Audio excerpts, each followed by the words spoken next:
गुरु प्यारी साध संगत जी, आज की साखी एक सत्संगी परिवार से है और एक लड़की की सच्ची घटना है जो कि संगत में से ही किसी ने सुनाई थी, जो आज हम आपसे साझा करने जा रहे हैं।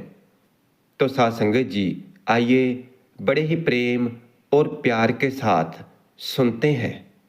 एक सत्संगी परिवार में से लड़की की शादी एक ऐसे लड़के से हो जाती है, ऐसे घर में हो जाती है जहां पर परिवार के सदस्य पौराणिक रीति रिवाजों के मुताबिक देवी शक्तियों की पूजा करने में अपना विश्वास रखते हैं। और भारत में से ऐसे बहुत स्थान हैं जहां पर आज भी उन रीति रिवाजों को माना जाता है जो कि आदि काल से चले आ रहे हैं। तो जब उस लड़की की शादी उस परिवार में हो जाती है तो फिर उस लड़की के लिए वहां पर सब कुछ बदल जाता है।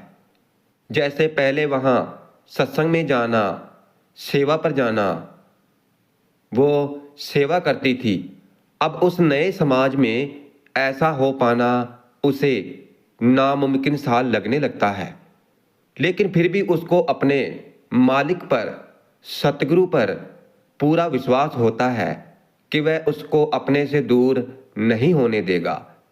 वह किसी न किसी जरिए उसको अपने साथ जोड़े रखेंगे, ऐसा उसके अंदर विश्वास बना होता है। वह रोजाना मालिक की बंदगी करती है, नाम का सिमरन भजन करती है, नित नेम से उठती है और अपना कार्य वैसे ही करती है जैसे वो शादी से पहले करती थी। शादी होने के बाद भी उसने कोई ऐसा दिन नहीं जाने दिया कि जिसमें उसने मालिक की बंदगी ना की हो, मालिक को याद ना किया हो। और ये उसके माता पिता की उसको सबसे बड़ी देन होती है, जिन्होंने उसे इस मार्ग पर चलने के लायक बनाया होता है। वह लड़की बचपन से ही अपने माता पिता को देखकर बैठक करती आ रही होती है। तो जैसे जैसे समय बीतता है तो उसे समझ आनी शुरू होती है, उसकी रूहानी तरक्की भी हो रही होती है। साध संगत जी, वह दुनिया की तरफ से तो अनजान ही होती है, लेकिन जो सत्य का मार्ग है, जो सच्चा मार्ग है, उसके बारे में उसको अंदर पूरी समझ होती है, क्योंकि उसने सब कुछ देखा होता है। उसकी बचपन से चली आ रही बैठक उसको इस काबिल बना देती है कि वह सब कुछ देख सकती है, होनी को महसूस कर सकती है।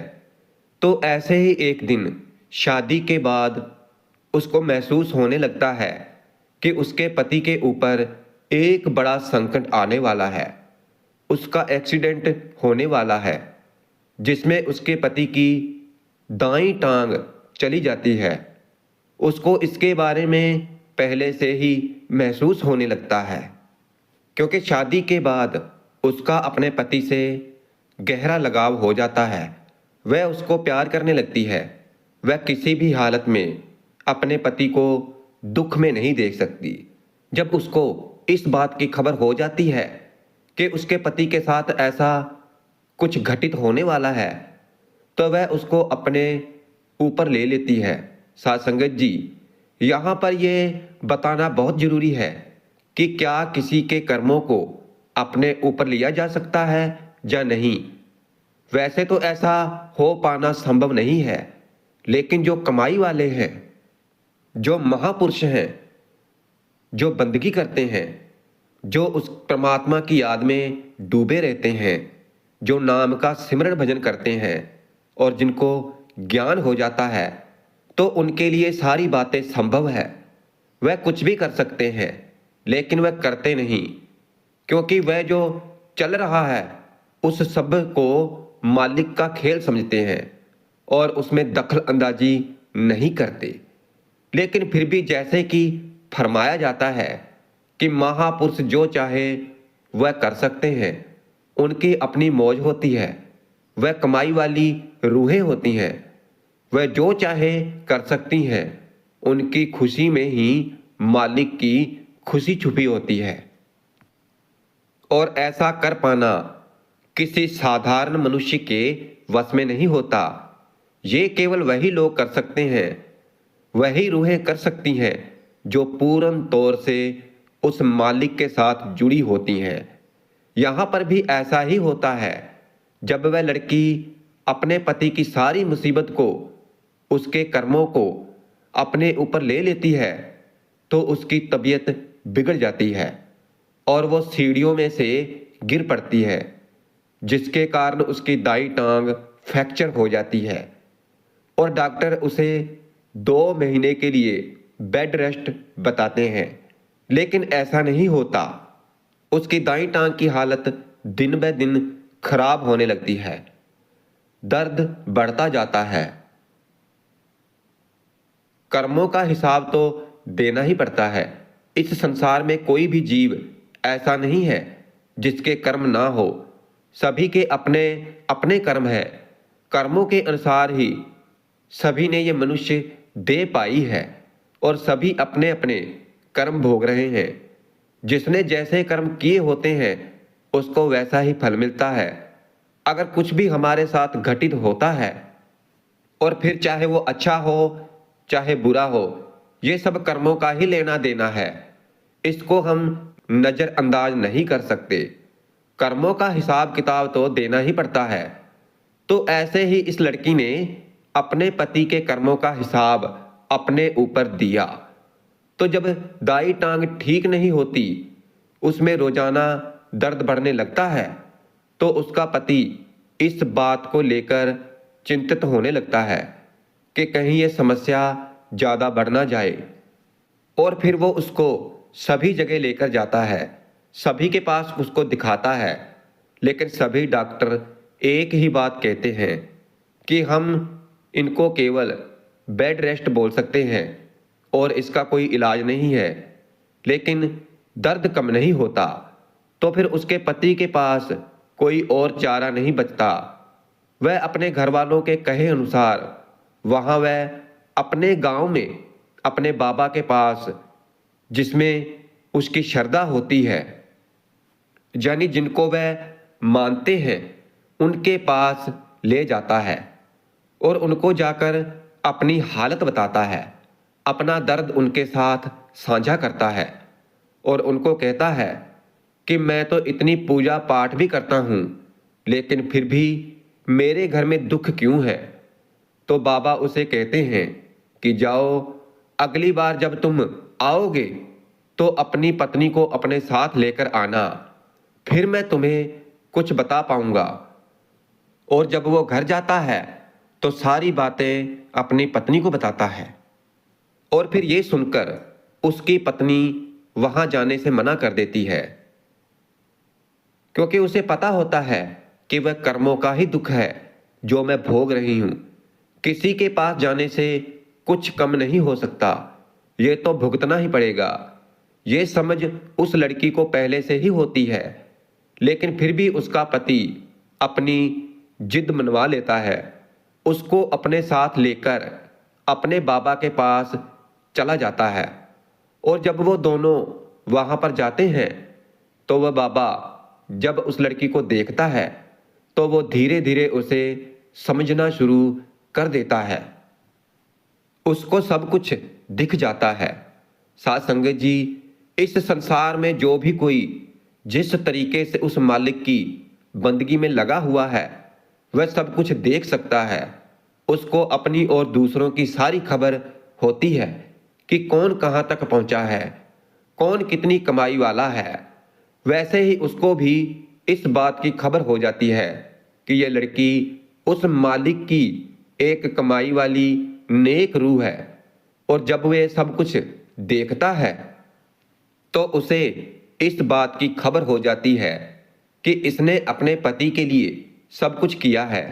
उसके दुख को, उसके कर्मों को अपने ऊपर लेकर इसने उसकी जान बचाई है। लेकिन इसने उसे कहा नहीं होगा, क्योंकि ऐसी बातें समझ पाना हर किसी के बस की बात नहीं होती।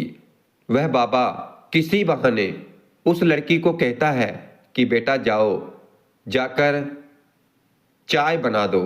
आज रसोई घर में भी कोई सेवादार नहीं है कि जिसको मैं बोल सकूं कि मुझे चाय पीनी है। और फिर वो लड़की वहां से उठकर रसोई में चली जाती है। और फिर वो बाबा सारी बात उस लड़के को बताता है कि यह तुम्हारी पत्नी बहुत कमाई वाली है, नेक रूह है। ये एक नेक रूह है, इसकी परमात्मा में बहुत श्रद्धा है और इस पर उस मालिक की बहुत कृपा है। इसने तुम्हारे ऊपर आने वाले संकट को अपने ऊपर ले लिया है। तुम्हारा एक्सीडेंट होने वाला था, जिसकी खबर इसको पहले से ही हो गई, क्योंकि जो इस मार्ग पर, सच्चाई के मार्ग पर चलते हैं, तो उन लोगों को ये खबर पहले ही हो जाती है, क्योंकि ये तुम्हें बहुत प्यार करती है। इसलिए इसने तुम्हारे संकट को अपने ऊपर ले लिया, तुम्हारे कर्मों को अपने ऊपर ले लिया, और जिसके कारण आज इसकी ये हालत है। और मुझे ये पक्का विश्वास है कि इसने तुमसे कुछ भी साझा नहीं किया होगा, इसके बारे में कोई जिक्र नहीं किया होगा। तो वह लड़का कहता है, जी हाँ, मुझे इसके बारे में कुछ भी मालूम नहीं। तो बाबा कहते हैं कि इस मार्ग पर चलने वाली रूहें जानती हैं कि ये कर्मों का हिसाब किताब है, इसलिए इसने तुम्हारे साथ ये सब कुछ साझा नहीं किया है, क्योंकि इसे पता था कि तुम ये समझ नहीं पाओगे। लेकिन मैं तुमसे फिर यही कहूँगा कि इसने तुम्हारे संकट को अपने ऊपर लिया है, जो कि एक बहुत बड़ी बात है। ऐसा कर पाना हर किसी के लिए संभव नहीं है। और फिर ये तुमसे प्यार करती है। तुम्हें परमात्मा का शुक्रगुजार होना चाहिए कि तुम्हें ऐसी पत्नी मिली है। तो जब ये बात उस लड़के को मालूम होती है और जब उसे ये सारी बातें समझ आ जाती हैं, तो उसकी आंखों में से आंसू आ जाते हैं। और जब वह चाय बनाकर आती है तो वह उसे गले से लगा लेता है और उसके आगे हाथ जोड़कर उसका धन्यवाद करने लगता है। लेकिन उसे कुछ बताता नहीं कि उसे क्या पता चल गया है, बस उसे गले से लगाकर रोने लग जाता है। तो साथ संगत जी, इस तरह से उसका पति भी सतगुरु से जाकर नामदान ले लेता है और वो भी नाम की कमाई में, सिमरन भजन करने में लग जाता है और उनका परिवार सुखी सुखी रहने लगता है। तो साथ संगत जी, हमें भी अपने सतगुरु पर विश्वास रखना चाहिए।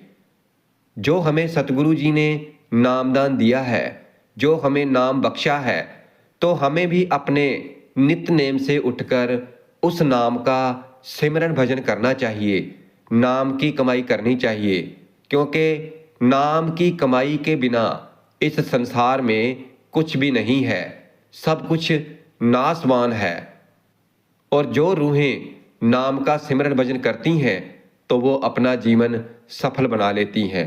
इसलिए साथ संगत जी, हमें भी नाम का सिमरन भजन करके अपने जीवन को सफल बनाना है।